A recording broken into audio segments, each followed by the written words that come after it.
નમસ્કાર વિદ્યાર્થી બહેનો, ધોરણ 10માં આપણે જે છઠ્ઠો પાઠ ભણતા હતા વાયરલ ઇન્ફેક્શન, એની મેં તમને પ્રાથમિક માહિતી આગળના લેક્ચરમાં આપી છે.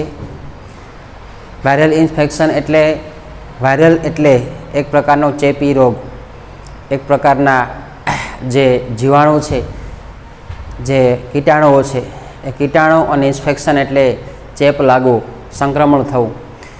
જે અલગ અલગ જીવજંતુઓથી, જે અલગ અલગ કીટાણુઓથી જે રોગનો ચેપ લાગે એને શું કહેશું આપણે? વાયરલ ઇન્ફેક્શન કહેશું. બરાબર. તો આગળના લેક્ચરમાં આપણે વાત કરી હતી, લેખક પરિચયની મેં વાત કરી હતી. ગુણવંત શાહ ગુજરાતી સાહિત્યના એક આભૂષણ સમા નિબંધકાર છે. ગુજરાતીમાં ઘણી બધી સારી નવલકથાઓ પણ એને લખેલી છે, નિબંધો પણ લખ્યા છે. બરાબર. એટલે આગળ આપણે લેખક પરિચય જોઈ ગયા. લેખક પરિચય આપણે પાઠ્યપુસ્તકમાં વાંચ્યો હતો. હવે આજે આપણે પાઠની શરૂઆત કરીએ તો તમારા બધાની પાસે ટેક્સ્ટબુક હોવી જોઈએ. અને હવે હું ટેક્સ્ટબુકમાં પાઠ વાંચતો જાઉં અને તમે એમાં પણ જોતા જાઓ. જે અઘરા શબ્દો આવે એ હું બોર્ડમાં લખતો જઈશ. બરાબર. અને એને તમે સમજતા જજો. તમે પણ એકાદ બે વખત પાઠ વાંચ્યો હશે, ન વાંચ્યો હોય તો વાંચી લેજો. બહુ પાઠ સરસ છે કે ભાઈ આપણા સમાજમાં જે અમુક લોકો શરીર પ્રત્યે જે બેદરકારી રાખે છે, શરીર પ્રત્યે જે બેફિકરથી ચિંતિત છે, પછી શરીરમાં કોઈ રોગ ઘર કરે અને પછી માણસો દવાખાનામાં પૈસા ખર્ચે, જે કે જિંદગીની કમાણી છે એ બધી કેમાં વહી જાય? દવાખાનામાં જતી રહી છે. તો આવું ન થાય એટલા માટે લેખકે હાસ્ય શૈલીમાં કટાક્ષ કરીને આપણે સમજાવ્યા છે કે ભાઈ તમે 2-5 વર્ષે તમારું શરીર જે છે ને ચેક કરતા રહ્યો. તમારો ખોરાક છે એ યોગ્ય છે કે નહીં, ઋતુ પ્રમાણે, મોસમ પ્રમાણે ખોરાક લ્યો. વ્યસનમાં એટલા બધા ઓળઘોળ ન થઈ જાઓ કે વ્યસનથી આપણું શરીર સાવ પતી જાય. વ્યસનથી દૂર રહ્યો. બરાબર. આમ આવી ઘણી બધી શિખામણ, ઘણી બધી સલાહ લેખકે આપણે આ પાઠમાં આપી છે. એટલે આપણે બધાએ આ પાઠમાંથી એક બોધ લેવાનો છે કે ભાઈ શરીરને અનુકૂળ આવે એવો ખોરાક લેવાનો છે, શરીરને મુશ્કેલી ન પડે એટલું કામ કરવાનું છે અને શરીરને આપણે જાળવવાનું છે. કેમ કે જ્યાં સુધી માણસનું શરીર સારું હશે, તંદુરસ્તી હશે, ત્યાં સુધી તમામ સંપત્તિ જે છે એ કામ લાગશે. પણ જો આપણું શરીર બગડ્યું, આપણી તંદુરસ્તી બગડી અને આપણે રોગમાં દાખલ થઈ ગયા, પછી કદાચ તમે લાખો રૂપિયા ખર્ચશો તો રોગમાંથી તમને મુક્તિ મળશે નહીં. એકવાર રોગ, શરીર જે છે એની અંદર રોગ ઘર કરી જાય પછી રોગમાંથી બહાર નીકળવું બહુ મુશ્કેલ થઈ પડે છે. હા, દવા લઈએ એનાથી રાહત થાય. બરાબર. આપણે વધારે પડતું વ્યસન કરીએ અને શરીરમાં બ્લડ પ્રેશરની તકલીફ થઈ જાય, બીપી વધઘટ થઈ જાય તો દવાથી નોર્મલ થાય, પણ અમુક સમય માટે. વળી પાછી ક્યારેક પ્રોબ્લેમ થાય તો દવા પર જવું પડે છે. આમ જો દવાથી દૂર રહેવું હોય, જો દવાખાનાથી દૂર રહેવું હોય તો આપણું શરીર જે છે એને સાચવવું પડશે અને આપણું શરીર જે છે એને ધ્યાન રાખવું પડશે, કાળજી લેવી પડશે. બરાબર. તો આમ સરસ મજાની લેખકે પાઠમાં વાત કરી. હવે આપણે પાઠ જોતા જઈએ અને આજે અડધો પાઠ આપણે લેશું. બરાબર. પેજ નંબર 43 ઉપર. એક જમાનામાં ચીનના લોકો ગામમાં કોઈ માંદું પડે તો ડાક્ટરને સજા કરતા. બરાબર. આ ફકરો આપણે જોઈએ તો આગળ તમને ખ્યાલ હશે. બરાબર. કે ભાઈ ચીનની અંદર એક રિવાજ હતો કે ભાઈ કોઈ બીમાર પડે તો વાંક કોનો આવે? ડૉક્ટરનો. કેમ કે ડૉક્ટરને કહેવું જોઈએ કે ભાઈ તમારે આ ઋતુમાં આ ખોરાક લેવો જોઈએ. એ ચીનમાં આ લોકો ડૉક્ટરને સજા કરતા. કેમ કે જે તે આપણા વિસ્તારમાં જે સરકારે ડૉક્ટર મૂક્યો હોય એ ડૉક્ટરને મિટિંગ ભરીને, સભા ભરી અને કહેવું જોઈએ કે ભાઈ તમારે આ મોસમ છે આવો ખોરાક લેવાનો, વ્યસન છે છોડ દેવાનું. બરાબર. અને ચીનમાં પ્રથા હતી. સેમ્યુઅલ બટલરે એક એવા આદર્શ સમાજની કલ્પના કરેલી જેમાં માંદા પડનાર કેદની સજા થાય. અને સેમ્યુઅલ બટલર જે છે અંગ્રેજી લેખક છે, એને પણ ઘણા બધા પુસ્તકમાં લખ્યું છે કે ભાઈ કોઈ બીમાર પડે તો એને જેલમાં મોકલી દેવાનો. બીમાર ક્યારે પડે? માણસો શરીર પ્રત્યે બેદરકાર હોય ત્યારે. જો આવી સજા કરશું તો માણસો બીમાર નહીં પડે. કેમ કે જે લોકો બીમાર પડે એને ક્યાં મૂકી દેવાના? જેલમાં મોકલી દેવાના, જેથી કરીને લોકો શરીર પ્રત્યે કાળજી રાખે, એમ ગંભીર બને. બરાબર. બર્ટ્રાન્ડ રસેલે એક નિબંધમાં ભારે ગમત કરી છે. એટલે કે બર્ટ્રાન્ડ રસેલ પણ એક ફિલોસોફર છે. બરાબર. તત્વચિંતક છે. એણે પણ પોતાના નિબંધમાં એક મજાક કરી. શું કર્યું છે કે કાર ખોટકાઈ પડે તો એનો માલિક થોડોક શરમાય, પરંતુ માણસ પોતાનું શરીર ખોટકાય તેની વાત બીજા આગળ ગૌરવપૂર્વક કરે છે. આપણે આપણું વાહન હોય એ ખોટકાઈ જાય તો માણસ શરમાય કે લે આવું શું વાહન રાખ્યું, આવું ઠોઠિયું રાખ્યું છે, સારું વાહન રખાય ને તો માણસને શરમ આવે. પણ માણસનું પોતાનું શરીર બીમાર પડે, વાંક કોનો હોય, આપણો પોતાનો હોય, છતાં પણ આપણે બીજાને આમ ગૌરવપૂર્વક અભિમાનથી હું બીમાર પડ્યો બધાને કહીએ એમ. ખરેખર શરમાવું ક્યારે જોઈએ? આપણું વાહન ખોટકાય ત્યારે નહીં, પણ જ્યારે આપણું શરીર ખોટકાય ત્યારે આપણે શરમ આવી જાય એટલે મેં ધ્યાન ન રાખ્યું. કેમ કે વાહન તો એક બરાબર સાધન છે, ખોટકાઈ પડે, તૂટી પડે, પણ શરીર જે છે સજીવ છે, એમાં કુદરતનો અંશ છે, એટલે એને આપણે બહુ મુશ્કેલી પાડી હોય તો જ આપણું શરીરમાં બીમારી આવે, નકર આવે નહીં. એટલે ખરેખર આપણા સમાજમાં નિયમ છે કે વાહન ખોટકાય તો બધા શરમાય, પરંતુ શરીરમાં મુશ્કેલી આવે તો બીજાને ગૌરવપૂર્વક વાત કરતાં ખચકાતા નથી, એમ અભિમાનથી કંઈક હું બીમાર પડ્યો, પણ ખરેખર ભાઈ તારો વાંક છે, તને શરમ આવી જોઈએ. બરાબર, આવી બટરાલ અસેરે પોતાના નિબંધમાં એક ગમત કરી છે. માણસ પોતાના શરીર સાથે નિર્દયતાપૂર્વક વર્તે છે, ભણેલા લોકો પણ ખાવા પીવામાં ભણી માફક વર્તે છે. બરાબર, જે માણસો શરીર જે છે એમાં કોઈ ધ્યાન રાખતા નથી, ગમે એ ખોરાક આપે, ગમે એ ખાવાનું આપે, બરાબર, નિર્દયતાપૂર્વક એટલે કે દયા વિનાનું વર્તણૂક કરતા હોય છે. ખાવા પીવામાં અભણની માફક લોકો ખાતા હોય, ઠીક છે, અભણ છે ને ખબર નથી, પણ ભણેલા લોકો છે એને પણ ખરેખર ખબર હોવી જોઈએ કે ભાઈ કેવું ખાવું, છતાં પણ ભણેલા લોકો અભણની જેમ ગમે તે ખાઈ જાય છે. બરાબર, ડૉક્ટરો પણ પોતાના સાથે આરોગ્યની અંગે ક્યારેય દર્દી જેવા બેદરકાર જોવા મળે છે, અને જે ડૉક્ટરો જે છે એને પણ ખરેખર ખબર નથી. એમ ડૉક્ટર બધું જાણે છે કે ભાઈ આ કરવા થતા, છતાં પણ ડૉક્ટર પણ આવો બેદરકાર હોય છે, ગમે એ વ્યસન કરી લે, બરાબર, ગમે એ ખાઈ લે, પછી પોતે બીમાર પડે. વર્ષો સુધી શરીર અપમાનિત થતું રહે છે, અને આમ લોકો પછી જે શરીરને અનુકૂળ આવે ખાતા નથી, પછી શરીરમાં મુશ્કેલી થાય અને શરીરનું શું થાય? અપમાન થાય, એવું લેખક કહે છે. બરાબર, કે તમને જે ખોરાક જોઈએ એ ખોરાક મળતો નથી અને તમે બીજો ખોરાક ખાઓ, જેથી તમારું શરીર જે છે નબળું પડી જાય, એટલે તમને અપમાન, તમારું શરીર જે તમે અપમાન કર્યું એવું લેખક માને છે. ખાટલામાં પડેલું નાની ઉંમરનું શરીર એ તો અપમાનનો અસહ્ય બની ગયા ત્યારે શરીર દ્વારા શરૂ થયેલો શરીરની કારનું ભંગ છે. અને આમ હાવ નાની ઉંમરમાં અમુક લોકો ખાટલામાં પડી જાય છે તો ખરેખર એ શરીરનું અપમાન કહેવાય. એમ જો નાની ઉંમરમાં આપણે ધ્યાન રાખવું હોય તો શરીરમાં કંઈ વાંધો આવતો નથી. એમ બરાબર, અને આમ ખરેખર એક કાયદાનો ભંગ છે, કેમ કે નાની ઉંમરમાં આપણે કંઈક મેળવવાનું હોય, કંઈક આપણે કમાણી કરવાની હોય, અને આપણે ખાટલામાં ઘૂસી જઈએ, ખરેખર એ સવિનય કાનૂન ભંગ છે. એમ બરાબર, એક આદર્શ રીતે આપણે કાયદાનો ભંગ કર્યો લેખક એવું માને છે. હૃદય રોગનો હુમલો કંઈ મફતમાં નથી મળતો, એવા માટે વર્ષો સુધી મથવું પડે છે, અને કોઈને હુમલો આવે તો એમનેમાં આવતો નથી, એણે શરીરને કંઈ તસ્તી આપી હોય, શરીરમાં ખોરાક એવો ખાધો હોય જેથી કરીને શરીરને બરાબર હુમલો આપવો પડે, મથવું પડે છે. શરીરને પોટલું સમજીને કલાકો સુધી ઓફિસની ખુરશીમાં બેસાડી રાખવું પડે છે, ગમે તે સમય ગમે તેવું ગમે તેટલું ખાવું પડે છે. બરાબર, અને વર્ષો સુધી જે અમુક લોકો બેઠાડું જીવન જીવે છે એ વર્ષો સુધી ઓફિસમાં કામ કરતા હોય તો વર્ષો સુધી ઓફિસમાં એમને પોટલું વાળીને શરીરને એમ બિહાડી રાખે છે, પછી શું આવે? હુમલો આવે છે. ઓફિસમાં બેઠા હોય ત્યારે પણ આપણે સરખું બેસવું જોઈએ, જેથી કરીને આપણું શરીરનું જે સર્ક્યુલેશન છે એ વ્યવસ્થિત થવું જોઈએ.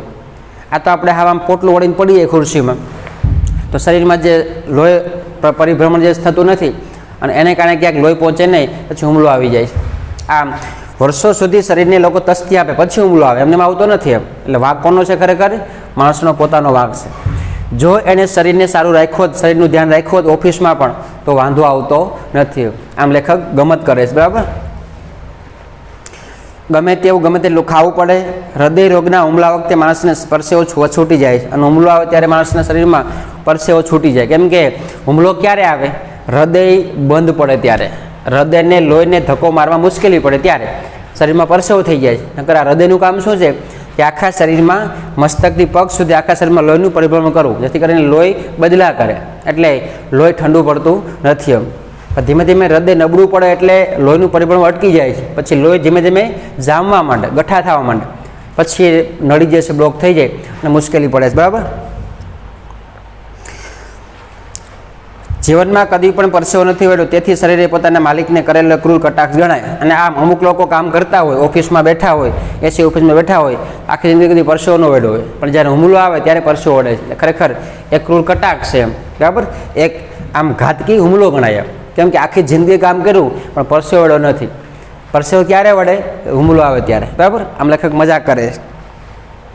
રોગ થાય તે માટે સુખી લોકો જે સ્થૂળ સાધના કરે તેને બેઠાપણું કહેવામાં આવે છે. અને આમ રોગ થાય એટલા માટે જે લોકો સ્થૂળ સાધના કરે, સ્થૂળ એટલે આમ બાહ્ય દેખાય એ રીતે, બરાબર, વર્ષો સુધી બેઠા રહે, વર્ષો સુધી એમને એમ ખાધા કરે, પછી હુમલો આવે, એટલે હુમલાને મેળવવા માટે લોકો સાધના કરતા એવું લેખક ગમત કરે છે. હુમલો એમને આવતો નથી, પણ હુમલાને મેળવવા માટે લોકો સાધના કરતા હોય એવું મને લાગે છે. ને શું કહેવાય? સ્થૂળ સાધના, એમ દેખીતી સાધના, બરાબર. આપણા દેશમાં આવા સાધકોની સંખ્યા ઓછી નથી, અને આવા સાધકો વર્ષો સુધી ઓફિસમાં બેઠા રહે, વર્ષો સુધી શરીરને પોટલું સમજીને, બરાબર, કામ કર્યા કરે, પછી હુમલો આવે, આવા ઘણા બધા સાધકો એટલે સાધના કરનાર. પણ કેવી સાધના કરનાર? વર્ષો સુધી એમને એમ શરીરને બેવડું વાળી અને ખુરશીમાં ફિટ કરી દે, ખુરશી હલતી પણ નથી, અને એમને એમ વર્ષો સુધી બેઠા રહે, પછી હુમલો આવે. તો આપણા દેશમાં આવી સંખ્યા ઘણી છે, આવા ઘણા બધા લોકો છે, બરાબર. હોસ્પિટલની શોભા વધારવા શું થઈ શકે? કોઈ પણ હોસ્પિટલ હોય, શોભા વધારે શું થઈ શકે, બરાબર, એના લેખક પ્રશ્ન કરે છે. ઘણા ખરા ખાટલા ખાલી પડી રહે એ જ તો હોસ્પિટલની ઘરી શોભા ગણાય. એ ખરેખર હોસ્પિટલમાં ખાટલા ખાલી હોવા જોઈએ, કેમ કે તો સમાજ કેવો હોય? તંદુરસ્ત હોય. હોસ્પિટલમાં ખાટલા ભરચક હોય તો આપણે માનું કે આપણો સમાજ નબળો પડી ગયો છે. એટલે ખરેખર હોસ્પિટલની શોભા કઈ છે? ખાટલા ખાલી હોય તે. પણ આપણે શું કરીએ? વધારે બીમાર પડીએ અને હોસ્પિટલ ખીચોખીચ ભરાઈ જાય, એ ખરેખર એની આપણે શોભા માનીએ, પણ એવું નથી. માણસ ના છૂટકે ડૉક્ટર પાસે જાય તેમાં કશું ખોટું નથી. ના છૂટકે એમ જવું પડે તો જ, આપણે ડૉક્ટર પાસે જતા નથી એમ, બરાબર. કોઈ માણસ શરીરનું તંદુરસ્ત હોય, પણ સાંભળ્યું કે તંદુરસ્ત માણસ શરીરનું ચેક કરવા કહી દઈ ગયો. ખરેખર જે માણસને કંઈ પ્રોબ્લેમ નથી છતાં પણ 6 મહિને વર્ષે શરીરને એકવાર ચેક કરવું જોઈએ, બરાબર, જેથી કરીને ખબર પડે એમ, તો આપણે મોટી બીમારીથી બચી શકીએ. ખરેખર તો સંપૂર્ણપણે નિરોગી હોય તેવા માણસોએ નિયમિતપણે ડૉક્ટર પાસે જઈને લોહી, કાર્ડિયોગ્રામ એટલે શરીરના હૃદયના ધબકારા, બરાબર, એને શું કહેવાય? કાર્ડિયોગ્રામ, યાદ રાખજો. હૃદયના ધબકારા માપવાનું સાધનને શું કહેવાય? કાર્ડિયોગ્રામ, બરાબર. અને બીજી બાબતોની ચકાસણી કરાવી લેવી જોઈએ. ખરેખર આપણું લોહી જે છે એમાં ચેક કરાવવું જોઈએ કે ભાઈ જે રક્તકણો કેટલા છે, હિમોગ્લોબિન કેટલું છે, આમ લોહીનો ચેકઅપ કરાવવો જોઈએ. ભલે આપણે કંઈ વાંધો નથી, આપણે કંઈ બીમાર નથી, છતાં પણ 6 મહિને વર્ષે એકાદ વખત તમે ચેક કરાવો તો ભવિષ્યમાં આવનારી જે મોટી આફત છે એમાંથી આપણે બચી શકીએ. પણ આજે આપણે ખ્યાલ છે તંદુરસ્ત માણસ છે કાંઈ આવું કામ કરતો નથી, કંઈ લોહીનું ચેક કરાવતો નથી, બરાબર, હૃદયના ધબકારા માપતો નથી, પછી ઓટોમેટિક અમસ્તા થોડાક વર્ષો થાય ને પછી હુમલો આવે, પછી આપણે દવાખાને જઈએ, બરાબર. ખરેખર તો સંપૂર્ણપણે નિરોગી હોય તેવા માણસો નિયમિતપણે ડૉક્ટર પાસે જઈને લોહી, કાર્ડિયોગ્રામ અને બીજી બાબતોની ચકાસણી કરાવી લેવી જોઈએ. પોતાનું આરોગ્ય જળવાઈ રહે તે માટેના સૂચનો ડૉક્ટર પાસે કોઈ ફરિયાદ ન હોય ત્યારે માંગવા જોઈએ. અને આમ જે માણસ તંદુરસ્ત છતાં પણ એને અમુક સમય ડૉક્ટર પાસે જઈ અમુક સૂચનો લેવા દે કે ભાઈ હું તંદુરસ્ત રહેવા મારે શું કરવું એમ, બરાબર, મારે કયો ખોરાક લેવો, કેમ કે ભલે કોઈ રોગ નથી છતાં પણ બીમાર માણસ તો ડૉક્ટર પાસે જાય જ છે. પણ જેને પાસે કોઈ બીમારી નથી, જે તંદુરસ્ત માણસ છે, એણે પણ 6 મહિને વર્ષથી એકાદ વખત ડૉક્ટર પાસે જવું જોઈએ, પૂછવું જોઈએ કે ભાઈ મારે શું કરવું એમ, શરીરમાં કંઈ રોગ ન થાય માટે શું કરવું એમ, બરાબર, એવું આપણે પૂછવું જોઈએ જ્યારે ડૉક્ટર ફ્રી હોય ત્યારે. પણ આપણે કંઈ સલાહ લેતા નથી, આપણે જ્યારે બીમાર પડે ત્યારે આપણે જાય, બાકી જતા નથી, બરાબર. દાંતના ડૉક્ટર પાસે કોઈ પણ પ્રકારનો દુખાવો ન હોય ત્યારે સમયાંતરે જઈ આવવું જોઈએ. અને જે દાંતના ડૉક્ટર છે, ડેન્ટિસ્ટ, બરાબર, જે આપણે કહીએ ડેન્ટિસ્ટ, તે એની પાસે પણ જવું જોઈએ કે ભાઈ મારા દાંતમાં કંઈ વાંધો નથી ને એમ, દાંતમાં પ્રોબ્લેમ નથી, અમારે શું કરવું, એના માટે બધી કાળજી લેવી જોઈએ, પણ આપણે કોઈ જતા નથી એમ, બરાબર. રોગની જાળવણી માટે છે કે આરોગ્યની, આ પ્રશ્ન ડૉક્ટરોની કમાણી પર સીધો પ્રહાર કરનારો છે. અને આમ જે ડૉક્ટરની સલાહ છે એ ખરેખર રોગને જાળવી રાખે છે, અથવા તો આપણે શું કરીએ, રોગને ડૉક્ટરની કમાણી માની લઈએ. આ વર્ષોનો પ્રશ્ન છે, કેમ કે કોઈ પણ માણસ બીમાર પડે ક્યાં જાય? ડૉક્ટર પાસે જાય તો ડૉક્ટર તગડા રૂપિયા ઉઘરાવે છે, બરાબર. તો આમ ખરેખર આ જે સ્થૂળ સાધના જે છે, બરાબર, જે નિયમિત ચકાસણી જે છે એ ડૉક્ટરની કમાણી ઉપર પ્રશ્ન કરે છે, બરાબર. ઓપીડીમાં કીડિયાર ઉભરાય છે. ઓપીડી એટલે જે આપણે ઓર્ડર લખાવીએ, બરાબર, પર્સનલ ઓર્ડર છે તે નામ લખાવીએ તેને શું કહેવાય? ઓપીડી કહેવાય. દવાખાનામાં એક વિભાગ હોય ઓપીડી, જ્યાં આપણે કેસ લખાવીએ પછી વારો હોય ત્યારે કે એને શું કહેશું આપણે? ઓપીડી, ખાસ યાદ રાખવું, બરાબર. એટલે ખાસ એનું જે, બરાબર, જાણી લેજો તમે. એટલે ઓપીડીમાં કીડિયાર ઉભરાવ એટલે ટ્રાફિક થવી. કોઈ પણ ઓપીડી હોય દવાખાનાની, બરાબર, કેસ બારી હોય એમાં આપણે જઈએ, તમે જો ઘણા બધા લોકો લાઈનમાં ઊભા હોય છે, કેમ કે આપણી નબળાઈ છે. આપણે જ્યારે બીમાર પડે ત્યારે જઈએ, બીમાર નથી ત્યારે કોઈ જતું નથી, નકર વાંધો આવે નહીં. કીડિયાર ઉભરાય તો સભ્ય ગણાતા સમાજની શરમ છે. અને આમ ઓપીડીમાં આવી ટ્રાફિક છે તો ખરેખર આપણે જે સમાજ, સભ્ય સમાજ ગણાય, જે આદર્શ સમાજ ગણાય, આપણે શરમજનક ઘટના, કેમ કે આટલા બધા લોકો માંદા પડ્યા, બરાબર, એ આદર્શ સમાજની શરમજનક બાબત ગણાય છે. અનાથાશ્રમમાં બાળકોની અને ઘણા ઘરમાં વૃદ્ધોની સંખ્યા વધે એ કે તંદુરસ્ત સમાજની નિશાની નથી. યાદ રાખજો, અનાથાશ્રમ છે, બાળકો વધે તો ક્યારે વધે? કેમ બાળક થાય ને માતા પિતા મૃત્યુ પામે કોઈ રોગમાં કે, તો આપણે પછી બાળકને ક્યાં મૂકવા જઈએ? અનાથાશ્રમમાં. એમાં સંખ્યા વધે. ઘરડી અવસ્થામાં વૃદ્ધાશ્રમ છે તો એમાં સંખ્યા વધે તો ક્યારે વધે? તો કે ભાઈ એના કોઈ સંતાનો ન હોય ત્યારે. બરાબર, આમ ઘરડા ઘરમાં અને બાળકોમાં સંખ્યા વધે એ ખરેખર આપણી કોઈ વિકાસ નથી, તંદુરસ્ત સમાજ નથી. બરાબર, એ લોકો હાવ અનાથ બને ત્યારે આવા આશ્રમમાં આવતા હોય છે. અનાથ ક્યારે બને? કાં તો એનો કોઈ કુટુંબ પરિવાર રોગમાં મૃત્યુ પામ્યું હોય. બરાબર, આપણે ખ્યાલ છે કે હમણાં કોરોના છે, અમુક અમુક વિસ્તારમાં આખા ઘરને કોરોના થાય, એમાં ઘણા બધા લોકો મૃત્યુ પામે, ખાલી ઘરમાં ઘરડા વધ્યા હોય, પછી એ કામ કરી શકે નહીં એટલે ક્યાં મૂકી આવે? અનાથ આશ્રમમાં. બરાબર, આમ જે બાળકોનો આશ્રમ છે એમાં સંખ્યા વધે અથવા અનાથ આશ્રમમાં સંખ્યા વધે અથવા વૃદ્ધાશ્રમમાં સંખ્યા વધે તો આપણો સમાજ તંદુરસ્ત થશે એવું માનવાની જરૂર નથી એમ. બરાબર, કેમ કે ખામીને કારણે માણસો જાય છે, એમને એમ જતા નથી. સંકટ સમયની સાંકળ વારંવાર વપરાય તે યોગ્ય નથી, અને આમ સંકટ સમયે વારંવાર જે સાંકળ છે, જે પરંપરા છે, એનો આપણે ઉપયોગ કરીએ એ બરાબર નથી. એનાથી કોઈ સમાજ જે છે તંદુરસ્ત બનશે નહીં. યાદ રાખજો ખાસ. બરાબર, એટલે જ્યાં સુધી આપણે આપણા શરીરની કાળજી નહીં રાખીએ, જ્યાં સુધી આપણે શરીરનું આપણે ધ્યાન નહીં રાખીએ, ત્યાં સુધી આપણો સમાજ જે છે તંદુરસ્ત માનવાની જરૂર નથી. ડૉક્ટરને તાવની ફરિયાદ કરનારા દર્દીઓને કાને આજકાલ બે શબ્દો અચૂક પડે છે. શું કહે? બરાબર, તમે તાવ આવ્યો હોય ડૉક્ટર પાસે જાય, ડૉક્ટર શું કહેશું? ડૉક્ટર શું કહેશે? Viral infection. બરાબર, વાયરલ ઇન્ફેક્શન એટલે મોકલનારના સરનામા વગરનું વીપી પાર્સલ. વીપી એટલે કે વીઆઈપી પાર્સલ. તમે ખ્યાલ છે કે તમે જો મોટે ભાગે તમે બીમાર પડો, ડૉક્ટર પાસે ડૉક્ટર શું કહે છે? ભાઈ વાયરલ ઇન્ફેક્શન છે આને, એટલે કે કોઈ ચેપી રોગ છે. બરાબર, પણ ખરેખર એ વાયરલ ઇન્ફેક્શનને લેખક શું માને? કે વીઆઈપી પાર્સલ. બરાબર, નામ સરનામા વગરનું. કેમ કે બધા ડૉક્ટરો એ જ કહેતા હોય છે. ડૉક્ટરને કંઈ જ ન સમજાય ત્યારે આ બે શબ્દો એની મદદે આવે, અને આમ ખાસ ડૉક્ટરને ખબર ન પડે અને ખાસ સાચો તાવ ગયો છે એટલે શું કહી દે તમને? ભાઈ વાયરલ ઇન્ફેક્શન છે, વાયરલ ઇન્ફેક્શન છે એવું જ કહી દે. એટલે લેખક એને શું માને છે? VIP parcel. બરાબર, બે શબ્દો, હાલો કામ પૈતું, દવા આપી, માણસ હાજર થઈ ગયો. ખરેખર વાસ્તવમાં શું છે ડૉક્ટરને ખબર પડે નહીં ત્યારે આવા શબ્દો વાપરતા હોય છે. બરાબર, ડૉક્ટરોનો એમાં કંઈ જ વાંક નથી. જે દેશમાં જાહેર આરોગ્ય આટલું પાંગડું હોય ત્યાં ઢગલાબંધ વસ્તીમાં જથ્થાબંધ મહામારી હોવાની જ. બરાબર, અને આપણે ખ્યાલ છે કે જે દેશમાં આરોગ્ય આટલું નબળું હોય છે, આરોગ્ય વિશે આટલા લોકો બેદરકારો હોય એ સ્વાભાવિક છે. અને ઢગલાબંધ સામે વસ્તી છે, જથ્થાબંધ વસ્તી છે. બરાબર, એમાં આવી મહામારી પ્રોબ્લેમ તો રહેવાનો જ. વસ્તી ઓછી હોય તો માણસો બીમાર ઓછા પડે. પણ આપણે ખ્યાલ છે કે ભારતમાં વસ્તી ઢગલાબંધ છે. બરાબર, અને આરોગ્ય વિશે હાવ કોઈ ધ્યાન રાખતા નથી એટલે આવી રોગની મહામારી તો રહેવાની જ. બરાબર, જ્યાં ઇન્સાન અને ઉકળો અડકે પડખે મળી સમજીને રહેતા હોય ત્યાં હોસ્પિટલો પણ ગંદી હોવાની. અને આપણે ખ્યાલ છે ઇન્સાન એટલે માણસ, જ્યાં માણસો રહેતા હોય બાજુમાં શું કરે? ઉકળો કરે છે. એટલે ઇન્સાન માણસોનો ઉકળો બાજુમાં હોય તો પછી બીમારી આવવાની જ. ખરેખર આપણા ઘરથી આપણો ઉકળો ક્યાં હોવો જોઈએ? છેટો હોવો જોઈએ. બરાબર, પણ આપણે કંઈ ધ્યાન રાખતા નથી એમ.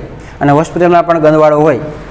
સ્વચ્છ હોસ્પિટલો વધારે પડતી મોંઘી હોય છે. આપણે ખ્યાલ છે કે જ્યાં સુવિધા સારી હોય, સ્વચ્છ હોસ્પિટલ હોય ત્યાં બરાબર સુવિધા વધારો એટલે પૈસા પ્રમાણે મોંઘી પડે, ત્યાં માણસોને પોસાતું નથી.